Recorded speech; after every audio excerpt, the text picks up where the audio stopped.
ta'ala wa barakatuh. So insha Allah kamar yacce na fara a bidiyon mu na baya yacce muka yi na bayani akan shi sponsor din. So yau za mu ƙarasa kuma mu ga yacce za mu yi setting nashi. So idan misali like ina so in sa a nemo min messages da yawa ko kuma mutane in promoting business ina, like ina sayar da kayayyaki. Misali in business kake kana sayar da kayayyaki, shadda, huluna da sauransu. So kana so ka samu mutane su kira ka ko kuma su turo ma message suna so kamar yacce Facebook suka sa mana wannan recommended din. So idan kira kake so zaka zuwa kenan mutane su kira ka. So sai in danna get more messages. Daga lokacin da na shiga get more messages zan setting target audience ina ba mutanen da nake so. So da farko ga setting din da zai bani. So kun ga page din irin haka preview din zai zo kamar nan gun shine preview na shi kanshi yanayin yacce nake so in page din gabaki daya zan promote. So idan na zo nan gun special categories in mutanen da suke da relating akan employment ko social issues ko wani abu da ya relating abinda mutane suka fi searching post in ka zai shigo. Misali akwai wanda aka shi in ya shiga Facebook ɗinsa kawai ya fi searching 'yan siyasa, politics da sauransu, to za ka ga ads ɗinka zai reaching ɗinsa. So idan kuma baka so sai ga messaging apps da mutane suka ga post ɗinka za su yi ma, kamar misali ni kun ga na sa WhatsApp number na ne da kuma ta messenger. Duk wanda suka ga sponsor ad ina suka ga ad ina za su iya tura min message ta wayannan hanyoyin biyu. Zan iya cire duk wanda nake so. So idan misali mutum ya min magana ga abin da zan gaya masa da sauransu, idan mutum ya ma hi tunda message na sa za ku ga hi waye sauransu dai da sauransu. Sai audience, abinda in ka zo nan gun akwai abinda audience ake cewa. So audience kai zaka saita mutanen ina kake so, daga ina kake so su. So yanzu misali idan na zo edit audience ɗin nan, ina danna edit audience zai bani daga wanne irin region nake so, location ɗin mutanen da nake so in reach. Yanzu na sa Nigeria, sai ina so Facebook su tura min har Niger, zan iya sa Niger misali, ko in ce Agadez, na sa Agadez. In kun ga Agadez zan iya sa Agadez in saita Agadez. Facebook su tura min wannan ina zuwa Agadez. Zan iya sa Burkina Faso, like Burkina Faso. In na sa ƙasar Burkina Faso, a nan zan saita duk ƙasa ko state ɗin da nake so Facebook sai talla na Facebook su kai min shi. Na danna save like. Ina yin saving za ku ga to kun ga iya ƙasashen da nake so. Sai kuma age, wato mutanen da nake so Facebook ya tura mu ya tura min wanda za su kalla. Misali daga shekara 14 zuwa 65 zan iya sawa daga ɗan shekara 18 ne za su ga wannan ina su ga tallan kayayyaki na wanda za su iya siya sai mun magana. So in na tabbatar da nayi sai in zo in save nan, save audience, in na creating save audience in nayi. So akwai kuma people you choose through targeting, zaka iya saita shi kaga su ma daga nawa kake so, misali shekaru nawa ne, sai kuma like ba mu fito daga nan smart audience in na gama. Sai people who like your page, Facebook za su tura mutanen da kamar suka yi liking page ɗinka ne kawai za su gani. Sai kuma people who like your page and people similar to them, shi ma wanda suke liking page ɗinka da kuma wanda suke sha'awar irin suke so su yi. So idan ka gama dai so sai gun taya budget ɗinka.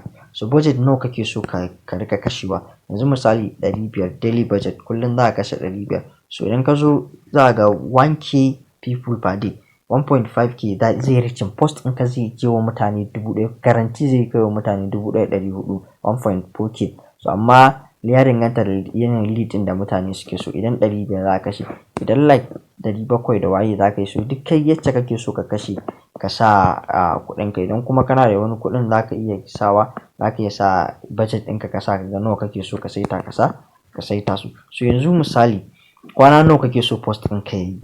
In na sa 500 ɗin nan, kwana nawa nake so post ɗina sponsor ad ina Facebook su tallata min shi. Kun ga kwana 5, in na sa kwana 25 zan ga kuɗin da nace. Kun ga your ad a nan gun sai su nuna min your ad will run for 25 days with a budget of 12,000 kenan. So idan na sa kwana misali 2, so kun ga kwana 2 1000 zan kashe.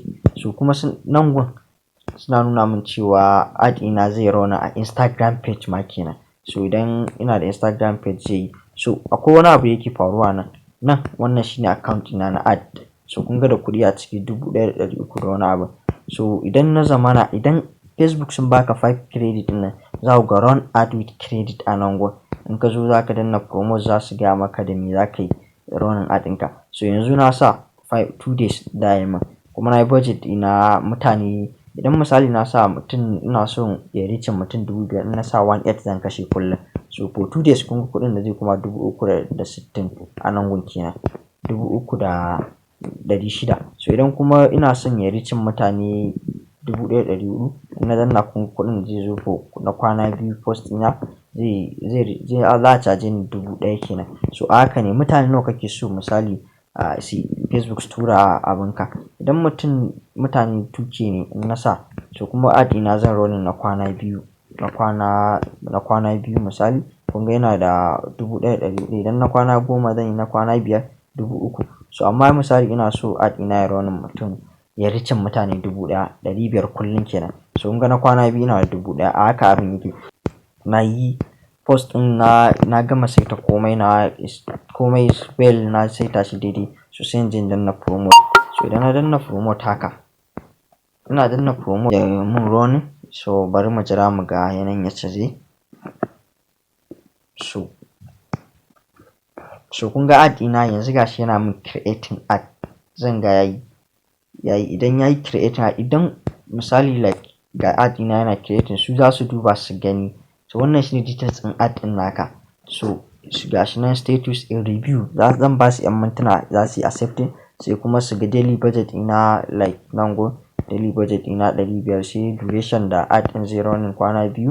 Sai kuma date ɗin da zai fara gashi da kuma date ɗin da zai gama. So idan misali like kana so ka gaya ad ɗin ya running, da akwai tsarin payment. Ni already na sa Mastercard ina na yi payment. So za ka iya sa Visa ka yi payment. Akwai gun ku kuma zai baku gun payment ɗinku. Ku duba ku ga gun payment ya kake so ka yi payment ɗin, wani kati za ka sa. So zan nuna muku insha Allah a gaba ku ga yacce za ka yi adding payment. Saboda ni na sa Mastercard, akwai page ɗin da ina tunanin ban adding Mastercard ina ba, ban sa kati na ba, da za a ja kuɗin daga banki na. In aka ɗauki kuɗin zuwa zai tsaya a cikin kamar ad account ɗinka. So yanzu kun ga suna reviewing under review nan da kamar 24 hours yacce suka nuna. Ba ma ya kaiwa za su yi da sun yi accepting za a bar page ina yana running, na tura sponsor ad komai da komai. So a haka anan zan tsaya da wannan bidiyon, sai bidiyo na gaba idan Allah ya kai mu. Sunana Sadiq Abdullahi. So insha Allah zan yi ƙoƙarin in ƙara yin bidiyo akan yacce za ka ƙara saita ta cikin shi kanshi business suite da kuma Facebook ad. Na gode.